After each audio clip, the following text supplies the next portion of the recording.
What's up, guys? If you're not subscribed, please subscribe. Also, please smash that like button on the video and enjoy the show. So that was the rescue of Kurt Muse out of Modelo Prison in 1989 in Panama. And I remember I was on a Little Bird, MH6. You've probably seen the pictures of the small helicopter like flying egg. So as we're landing, I saw a group, about 4 women, a couple of them holding babies, and in the middle of the 4 women was a man. He had his AK-47 up, and he was using the women and kids as he was backing up as a shield. I could have took the shot, but I didn't take the shot, and the reason I didn't take the shot because at the end of the day, there's nobody can tell you when to shoot or when not to shoot. This is why they're looking for the thinker who's a shooter. You've got to make a judgment call. Is this worth the shot? Now here's my example. Okay, so Modelo Prison, raid on Modelo Prison. This is actually on Discovery Channel, I think on History Channel. They declassified it. So that was the rescue of Kurt Muse out of Modelo Prison in 1989 in Panama. And you were involved? I was a breacher on it. I'm the guy that actually blew the doors in on the annex on top of the prison and went down to get him out. So as we were coming in, if you can just imagine, we had a hit time of midnight on the December 20th. And about 7 hours out, we got intelligence that we had been compromised. And again, you know what they say, loose lips sink ships. So a couple of guys, that live there, called home to mommy and daddy, said, "Mommy, daddy, something bad's going to happen tonight. If I don't ever see you again, I love you." And then some other guy went down and told all his Panamanian friends and family around the canal, "Hey, you guys don't want to be around here tonight. Something's going to happen," right? So, okay, that just alerted the enemy that something's going to happen tonight, right? And so we knew we were compromised because our snipers were already deployed. They're in the wood line, the jungles, and they're watching. And they're like, all of a sudden, Modelo Prison is being reinforced with Panamanian Defense Forces, Dignitary Battalion, militia. They're literally setting up 50 caliber machine guns on all the corners. They're reinforcing the commandancy, the headquarters across the street, Noriega's military headquarters.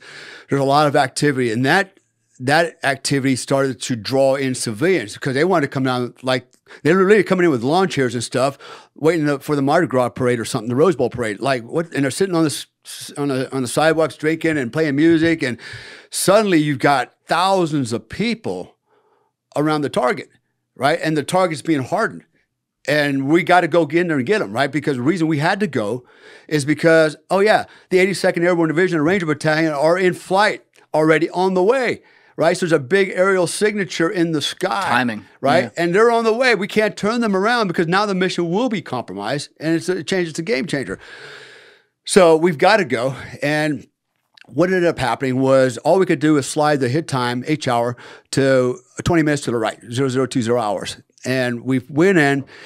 And I remember I was on a Little Bird, it's a little MH6. You've probably seen the pictures of the small helicopter like flying egg. It's got the little pods on the outside, 2 guys sitting on the outside. Yeah, we'll put a picture of it in the corner of the screen. Yeah. Once you'll pull it up. And so I'm on the first bird. There's 4 of us going to come in and we're going to land on the roof.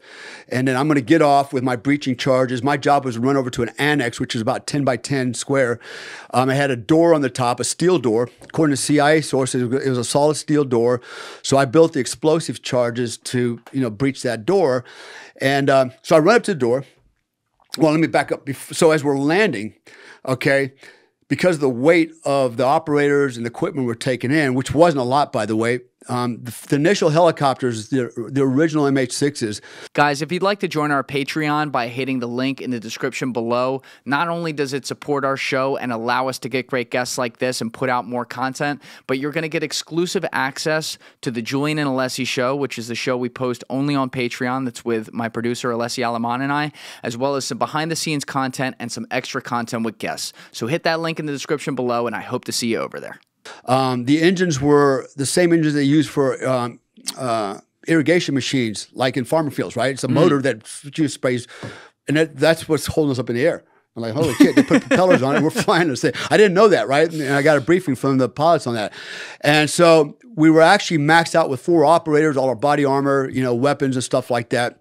They're like, we got to chop weight so this thing stays aloft. And we were literally stripping avionics out of the helicopter. Okay, you don't need that. You don't need this. Get that out, get that out, get that out. And in fact, 2 of the helicopters of the 4, like, hey, you know what? We don't need 2 pilots. You're out of here. We had 2 helicopters with 1 pilot and 2 with 2 pilots. All of the operators, we literally didn't even bring any water in. We just tried to trim as much weight as we could so we could land these helicopters. And it still wasn't, still weren't able to just land them. We had to actually sink the helicopters in very slowly onto the roof.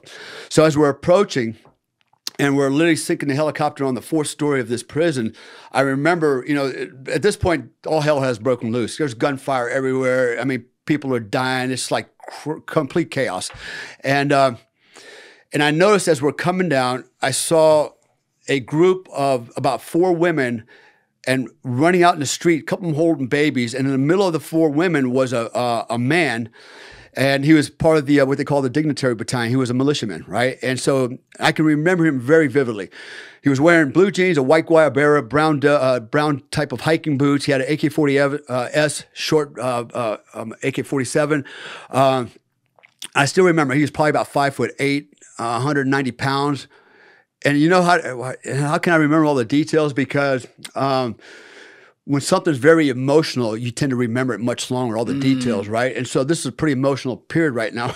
People are dying and shit's happening. And so as they're running out in the center of the street, I think probably the distance from my barrel to his noggin was about maybe 30 yards. And he had his AK-47 up, and he was using the women and kids as he was backing up as a shield. And he hadn't leveled the weapon at me yet, at my helicopter, because he was still kind of moving. And as they were crossing the street, there was a cemetery. And the cemetery had like a 4-foot wall, but the entranceway was like an arch that you could walk through. And they were all kind of moving to that together in a cluster. And I already had him in my sights. I had an 8.2000. I had the dot on his forehead. I could have took the shot, but I didn't take the shot. And the reason I didn't take the shot, because I was able to, with all the excitement, I was still able to discern, listen, if you take that shot, that round will go through his melon and it will probably hit the woman and child behind him. Okay. Ooh. And so, and I said, he's not an immediate threat. Although the weapon's up, it's not shouldered, it's not leveled. He's not taking aim yet. He's still moving. I said, I still have time. You're able to make that whole calculation. Yeah. Wow. That's what you're trained to do, right? That's why you're selected. So. And how far away were you again? Maybe 30 yards max. But that's kind of, and you were able to tell. Wow. Yeah, and I'm at a defilade position, shooting down at him as the helicopter's sinking. I hadn't shot yet, right? Yeah. I mean, not him yet, and so. But that's how it's going to let you. Basically, it's like a drive-by. Yeah, and plunging fire going straight down. So, but something told me, man, just wait. He's not going to shoot yet. But when they go through that arch, somehow I knew. I don't know how I knew, but somehow I knew that the women with the babies would all button hook to the left and he would button hook to the right, and he would come over that wall. And damned if he didn't. That's exactly what happened. He came over the wall. Now he brought the weapon up and leveled it, and I was waiting for him. So I sent him a hello and a goodbye. So and then the helicopter landed. I'll show you what hell looks like, boy. But where I was going with all that was you have to be able to make those critical decisions under pressure, under stress, and you got to make good decisions, right? Because you have to live with them, right? If I took that shot and let's say the helicopter buckled and I hit, any number of those women or kids, I got to live with that, And you have to ask yourself, was it worth taking that shot at that moment in time? And sometimes the answer is yes, because if I don't take that shot and he shoots my helicopter down, guess what?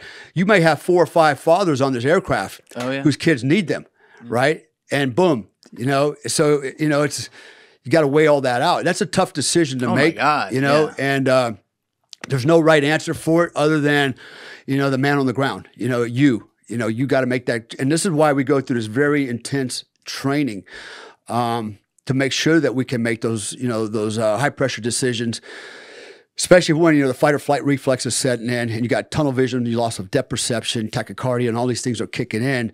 You've got to be able to work through all of that and still make a good shot under pressure and still keep a circle of awareness about you and know what's going on. I still have to be aware that, hey, I'm landing on a roof and there might be a dude down there getting ready to shoot me in the face when I get off the helicopter, right? So there's a lot of the process at one time. And this is why, again, I'm going to go back to what I said earlier.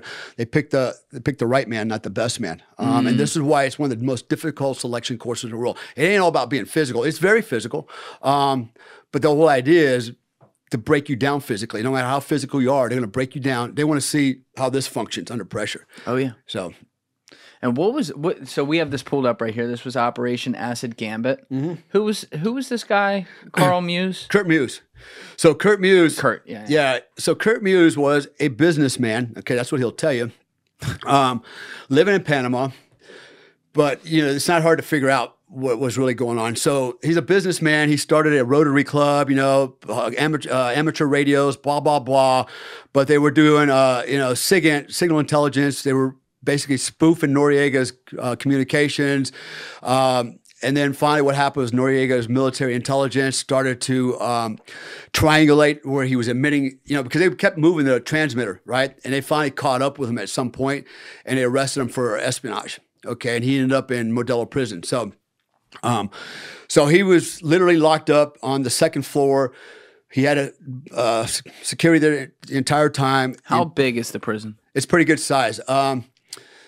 It was 4 stories. Actually, there's a picture on the internet also of the prison itself. It's 4 stories, and of course, like all prisons, it was overcrowded. They had more people in there that they could fit in there, but they fit them all in there anyways. How big's the staff approximately? Well, at the time, they had 64 guards on duty, and they reinforced it with about another 60 Panamanian Defense Force soldiers because they knew we were coming. So we had 120 shooters on the ground level waiting for us. Thank you for watching the video, guys. If you haven't already subscribed, please smash that subscribe button and check out this clip's full podcast episode by clicking here or in the description below.